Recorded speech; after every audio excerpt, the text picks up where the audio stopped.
আল্লাহ তাআলা হযরত আইয়ুব নবীকে সব ধরনের নেয়ামত দান করেছিলেন। তিনি দেখতে যেমন সুন্দর ছিলেন, সেই সাথে বহু সন্তানের বাবাও ছিলেন। আল্লাহ তাআলা তাকে প্রচুর ধন সম্পদও দান করেছিলেন। একদিন আল্লাহ তার ধৈর্যের পরীক্ষা নিলেন। ঘর চাপা পড়ে আইয়ুব নবীর সমস্ত সন্তান মারা গেল। তার পালিত যে পশু পাখিগুলো ছিল সেগুলো এক ভয়ঙ্কর মহামারী রোগে সব মারা গেল। তার সাথে তার জমিতে খরা দেখা দিল, সেখানে আর কোনো ফসল জন্ম নেয় না। গাছগুলো এক এক করে সব মারা গেল।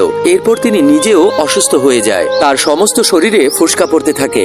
এই অবস্থায় তাকে ছেড়ে সবাই চলে যায়, একমাত্র তার সাথে রয়ে যায় তার প্রিয়তম স্ত্রী।